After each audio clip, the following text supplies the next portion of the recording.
अस्सलाम वालेकुम अजीज़ तलबा व तालिबात।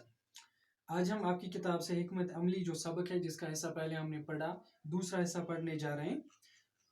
तो पहले हम इसकी रीडिंग करते हैं, इसको पढ़ते हैं, इसके बाद हम समझेंगे कि इसमें क्या बताया गया। तो चलिए शुरुआत करते हैं। दूसरे दिन सुबह मेहमान ने तीनों नौकरों को अपने पास बुलाया और कहा, बता भाई, तुमने जेवरात के बारे में कुछ तलाश की?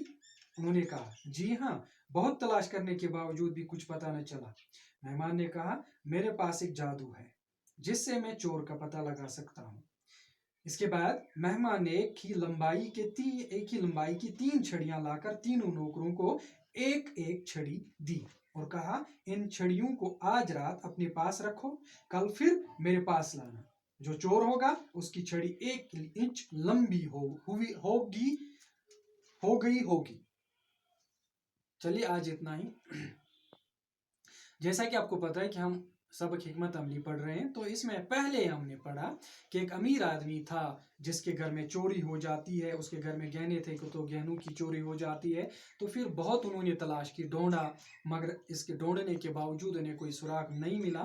फिर अमीर आदमी जो है, इसकी बीवी जो थी, इसे 3 नौकरों में से एक नौकर पे शक था। जो कि इनके घर में नौकर 3 थे, उनमें से एक पे शक था, मगर वो कुछ नहीं कह रही थी, कुछ नहीं कह पा रही थी। तो तीसरा दिन जब हुआ तो इस अमीर आदमी का दोस्त इनके घर आया और उसने इस अमीर आदमी की बीवी से कहा कि भाभी, मुझे आप कुछ उदास सी लग रही है, गमगीन सी लग रही है, कि क्या बात है, माजरा क्या है? तो उसने जेवरात की चोरी का सारा हाल वाकया सुनाया और उसने कहा कि हमने बहुत तलाश की मगर चोर का कोई पता न चला।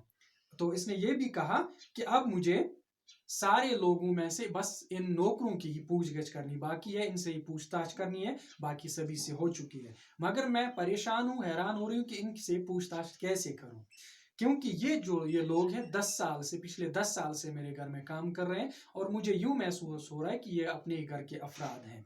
तो मेहमान जो था काफी चालाक था, काफी तेज जहन था, चालाक आदमी था। इसने कहा कि ये बात आप मुझ पे छोड़ दीजिए, मैं इनसे पूछताछ कर लेता हूँ। तो आज हमने पढ़ा कि जब मेहमान ने ये जिम्मेदारी संभाली, जब इसने ये जिम्मेदारी अपने कांधों पे उठा ली कि वो नौकरों से पूछताछ करेगा, तो दूसरे दिन इसने क्या किया, इसने तमाम नौकरों को यानी तीनों नौकरों को अपने पास बुलाया और इन नौकरों से कहा कि आप भाई मुझे ये बताइए कि क्या आप लोगों ने जेवरात की अच्छी तरह से तलाश की, क्या इनको अच्छी तरह से आप लोगों ने ढूंढा? तो नौकरों ने जवाब दिया कि जी हुजूर, हमने अच्छी तरह से बहुत तलाश इन जेवरात की, हमने अच्छी तरह से इनको ढूंढा, मगर कहीं पे भी हमें इन जेवरात का कोई पता नहीं चला। तो मेहमान ने उनसे कहा, तो चलिए ठीक है, मेरे पास एक जादू है। इसने ये हिकमत अमली अपनाई, इसने ये पॉलिसी बनाई, वक्त की नजाकत को देखते हुए इसने ये पॉलिसी बनाई। उसने नौकरों से कहा कि मेरे पास एक जादू है तो जिससे मैं चोर का पता लगा सकता हूं। तो उसने कहा, मेहमान ने 3 छड़ियां लाई, एक ही लंबाई की, एक ही साइज की 3 छड़ियां लाई।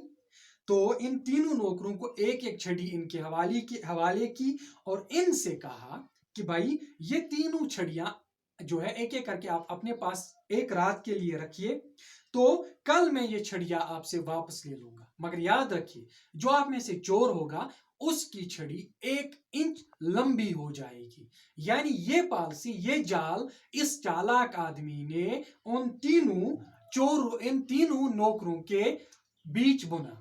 उसने इनके आसपास ये जाल बुना, उसने ये हिकमत अमली बनाई कि किस तरह से वो चोर का सुराग लगाएगा, किस तरह से वो चोर का पता लगाएगा। अब अगले लेक्चर में हम पढ़ेंगे कि किस तरह से अब इन तीनों नौकरों में से चोर कौन था और उसने क्या किया, इस छड़ी के साथ किसने छेड़खानी की और छड़ी का क्या हाल किया और किस तरह से वो पकड़ा गया। तब तक के लिए अस्सलाम वालेकुम व रहमतुल्लाहि व बरकातहू।